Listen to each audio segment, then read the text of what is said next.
Hello everyone, my name is Mike on a Bike, and welcome to another episode of Grid Legends. Today, we'll be racing the Mini Miglia challenge car.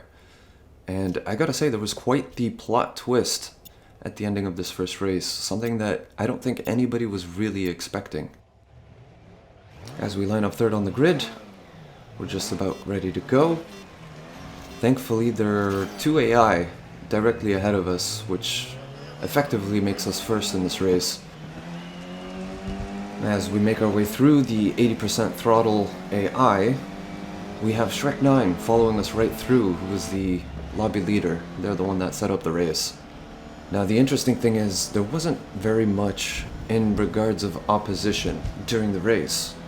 However, we did have a couple of close calls in regards of passing opportunities, but of course, due to me being first, Shrek was actually the one that had those opportunities. And coming down the straight, we have Shrek following me right through, sticking to my slipstream. And he is slowly making his way. Well, I say slow, but all these cars are slow. I'm not quite sure how else to express it, but he is right on our tail as he gives us a little bit of a bump.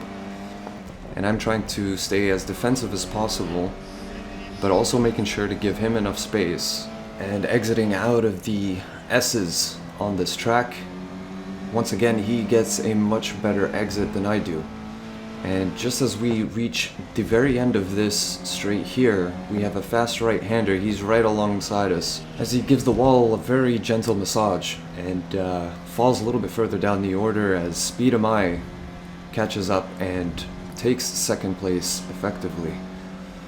Further in the race, on lap number 3, this is more or less where that plot twist comes in, as we can see a new challenger has officially entered the group chat and is catching up really fast.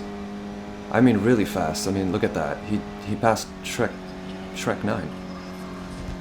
I mean, what do we do from here? This isn't exactly AI behavior you would really come to expect. As we take a gander into our rearview mirror, we can see an orange blob that does not resemble a pixelated Mini at all. In fact, we lose control here because I was taking too much time looking into the mirror, and there goes. The Aston Martin GTE makes its way past us and effectively into the lead, as this is not a multi-class event, which was very strange. Rounding the last corner, we complete our race in second place, being absolutely robbed by that Aston Martin. And according to the game, I came first. Well, it says first, but I actually came second there. And looking at the timetable here, we see that that was absolutely a Aston Martin Vantage GTE in a non-multi-class event, as Shrek and I are both just so confused about what just happened. We honestly have no idea. I think this game is broken, guys.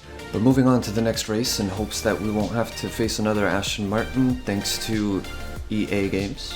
We now head to Dubai in hopes that we don't have to race another Aston Martin, as we soften everything up on the vehicle to try and generate a little bit more turn-in with that rearward brake bias. Hopefully that'll give us a little bit more of an edge than we had on that last race, as the car does love to understeer. And as the countdown begins, we begin our race in 11th, mid-pack, dead center, as all of these minis slowly make their way up to 50 miles an hour, racing down the start-finish straight. As intensity itself intensifies, Mega Chicken makes a dart for the wall in an attempt to slow his vehicle down before the corner as Thomas collides with thin air. You had to see it to believe it, as we hit that rewind button as if nothing happened, and making a mad dash towards the medium speed right-hand corner, as Thomas and V's going a little bit too hot. So we make a little bit of contact there, and V's absolutely obliterates themselves, possibly not knowing that we were on that inside line. And we make our mad dash towards a hairpin. And anybody who's played racing games for long enough will definitely know that hairpins are where all the magic happens. As we hit our braking zone, tilt the car into the right, and we're gonna squeeze this AI out of the way here. Nobody really cares about the AI's feelings, let's be honest. Even looking into the rearview mirror, you could see they're actually tussling with that AI as well. You know, just kind of not exactly politely asking them to get out of the way, as the Mini ahead of us goes a little bit wide on that corner, gets a very poor exit, and that gives us a run into their slipstream. Now this upcoming S section is never really the greatest place to make an overtake, so at this point we'll just have to sit back, relax, enjoy the view, and hope that somebody makes a mistake during the S section, which, of course, asking you shall receive, as Mega Chicken gets an awful exit out of one of the corners. As we tuck into the middle here and get ourselves into a Mini Miglia sandwich. Of course, everybody else using the rewind feature to give themselves a better exit out of the corner.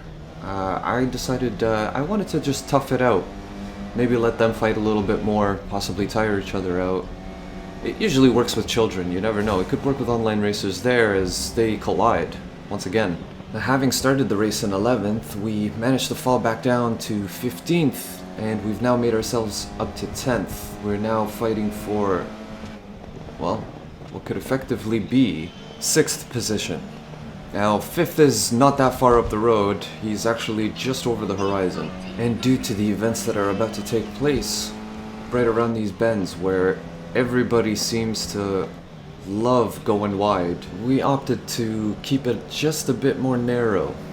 Just narrow enough that we don't have to turn the wheel too much going into the last corner of the race. And this is where this game really shows off how powerful that slipstream is. I mean, it practically puts GT Sport to shame. Lap number 2, as we start anew, we make our way into the very first corner, and exiting there's a collision up ahead which forces us to take evasive action and stick around the right hand side as we make 2 more passes into 6th place. Around the medium speed right-hander we go as Andy gets a very poor exit coming out of that corner. We lift to get right past and squeeze right between him and the barrier.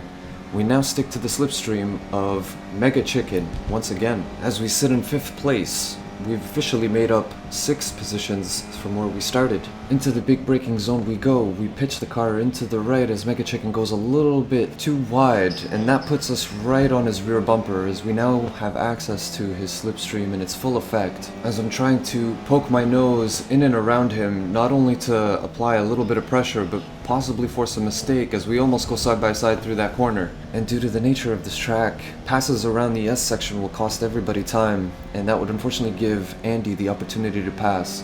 Fast forwarding to the second last corner of the race, Mega Chicken decides to go just a tiny bit too wide here as we hug the inside of the corner, and that effectively puts us right into Mega Chicken's slipstream, giving us the full effect down the start-finish straight.